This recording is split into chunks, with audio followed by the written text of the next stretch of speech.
What happens if you combine an Xbox with a real-life FPV drone? Well, this is what you'd actually end up getting. So today, I'm going to show you what's so damn special about this FPV drone, what its limitations are, and whether it's any good for you if you already own another drone. But before we can get any further, I need you to understand what makes this drone, the Hsinji Sunray, so similar to that of an Xbox. After all, one flies in the air and the other one sits and gathers dust on a shelf. Think of what you do on an Xbox, or a PlayStation if you're cultured. You sit down to play a game, unlock some maps, and win some rewards, right? Well, now apply that exact same principle to the Sunray. With it, you sit down to fly the drone, unlock some real-life features, and win some rewards along the way as well. This kit has seriously achieved something that I haven't seen in any other FPV drone around, and it actually made the whole learning experience into a really rewarding game. We'll get into what that looks like a little bit later on in the video. First though, we need to run through all of the actual differences between this drone and your standard tiny whoop like the Meteor 75 Pro here. Now, it is worth noting that Hsinji did send me this entire combo here totally free, but as always, I am here to give you a no-bull rundown of my honest opinions of this $250 FPV kit. So traditionally, this is the drone that I would recommend that most beginners pick up thanks to its ruggedness and just ease of use. The Sunray, however, takes most of that and adds another level of ease to everything.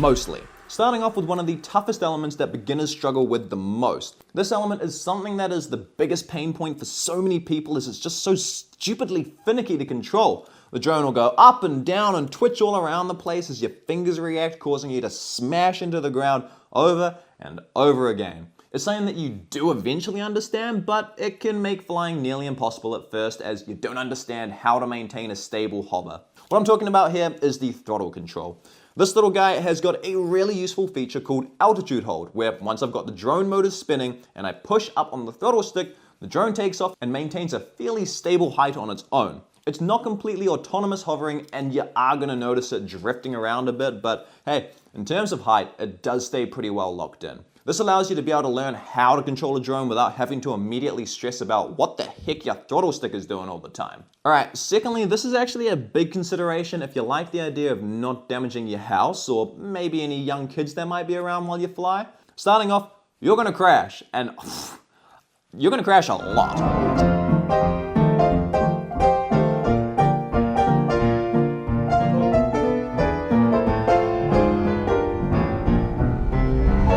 Something like the Meteor 75 Pro is certainly durable enough for this. However, you can still end up damaging your motors, your props, your ESC and all that if you crash and don't disarm the drone quickly enough. The Sunray has got a nifty little feature built in so that when you do happen to crash, you aren't going to destroy everything. Instead, it's just going to shut itself off and drop to the ground. The same goes for if someone or something does happen to touch the propellers while they're spinning. Obviously, I don't recommend that you actually try this, but for the most part, the motors will simply just stop spinning and not hurt your finger. There is a setting for you to tune down the sensitivity of this crash feature, but no setting to turn it off entirely, which I don't think is actually a massive issue considering there is no flick off disarm switch. You have to press and hold a button to turn the motors off normally. So having the safety feature that just automatically kills the drone, good thing. Okay, next we've got these things. For the most part, different drones require different batteries, which in turn requires you to know different preferences for charging. If you mess up any of the wrong settings, then there is a pretty good chance that you'll end up damaging the battery, which just isn't great. The Meteor 75 Pro comes with this handy little dual charger, which is just perfect as you have no need to learn what voltage or amperage that you need to be charging at,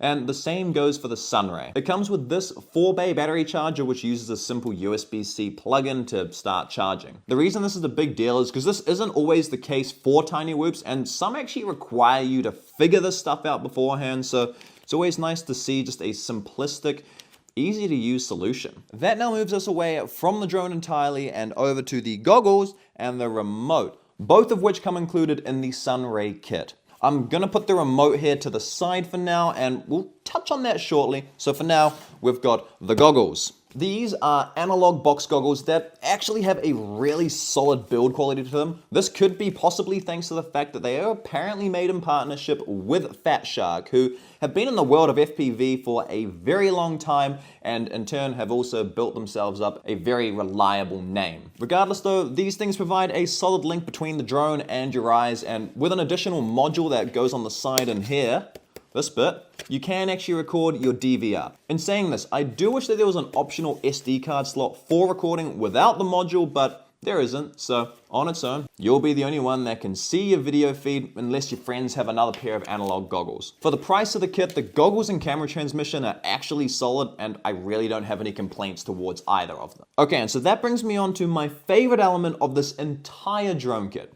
You know how earlier I mentioned that this gave us a super gamified experience, right? Well, the way it achieves this is through the app. Straight out of the box, this is how the drone flies. There is no speeding it up, no faster settings to change. It literally is just like this. Now, what happens is over time, as you fly this drone more, you'll start to stack up your flight time, which when connected to the app, unlocks achievements. Now, achievements aren't just linked to your flight time. There are some for crashing, some for leveling up your XP, and some for buying other accessories too. But in the end, they all add up to get you skill points. This is really where the fun comes to reality for me, as when you get a skill point, you can choose to upgrade how your drone performs.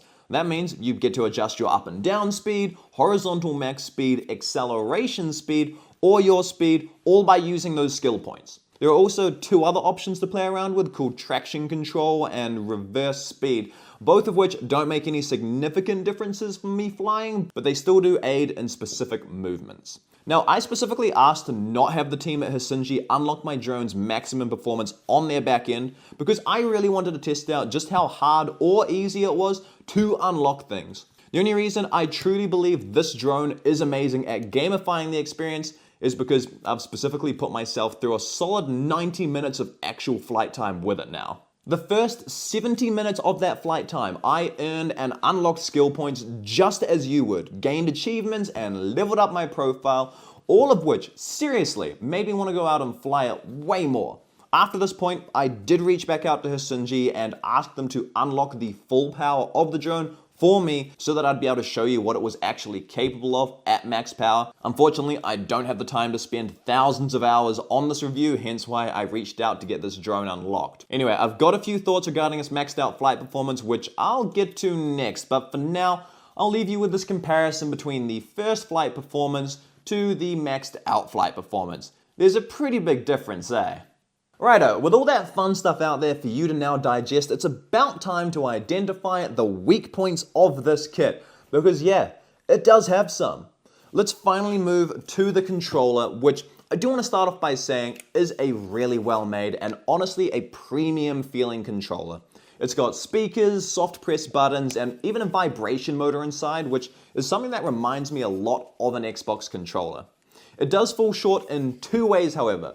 The first is that this is a closed source proprietary transmission system, meaning that this remote can only work with Hisinji products and the Sunray drone can only work with this remote. You won't be able to buy just the Sunray drone on its own. Instead, you'll be forced to purchase the controller alongside the drone, bringing the price up if you're hoping to just snag the drone. That brings me to problem number 2, which is software limitations. You see, the Sunray drone has got 3 main modes to it which you can switch between using the remote and the app. The first is the normal altitude mode, which you've seen in action. This holds your altitude from the ground steady and springs you back to a center point whenever you let go of the sticks. This is commonly known as angle mode and can be set up on pretty much any other FPV drone as well. The second mode Sunray offers is called Sport Mode, where you'll still have altitude control, but instead of being stuck in angle mode, you'll now be flying in what's known as Acro Trainer. This is essentially where if you let go of the sticks after, say, pushing forward, the drone isn't going to spring back and you'll need to correct your direction manually.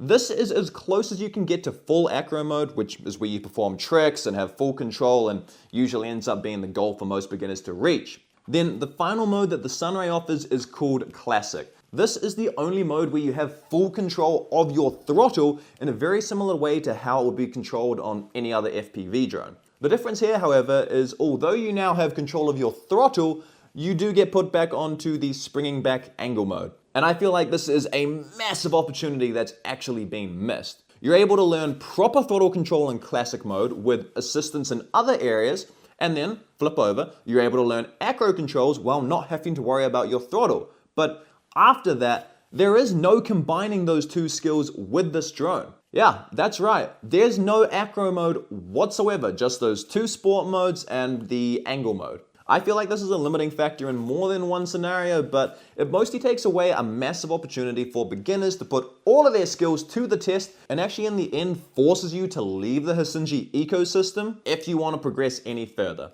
Anyway, I don't want to dwell on this point too much, as it still serves its purpose of training a total beginner in a really fun way to be able to just fly confidently. It's just really sad that it has been software limited to go any further. Hey, maybe a future update might change this.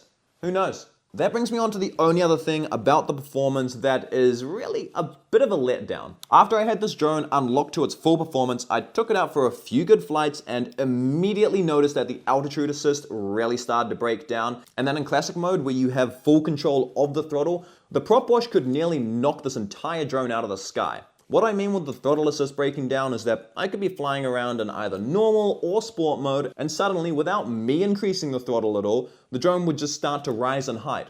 Or vice versa, I could be flying close to the ground and have the drone start dropping altitude, even if I tried to push the throttle stick fully up. This definitely wasn't an every time occurrence, and when it worked, it actually felt really good and super clean to fly with, but as soon as you get that little bit of loss of control, it does start to mess with your flying. Again though, similar to the lack of acro mode, this is more than likely something that could at the very least be smoothed out through software in the future.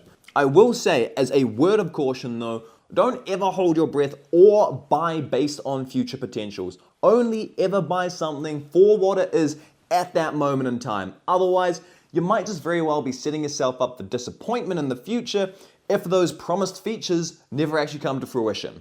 Speaking of buying though, if you've already got another FPV drone with goggles and a controller, is buying something like this actually worth it? For me, I've got a few drones already, along with a few different transmission systems, yet I've actually really enjoyed the gaming experience and the feeling of just upgrading my drone's abilities.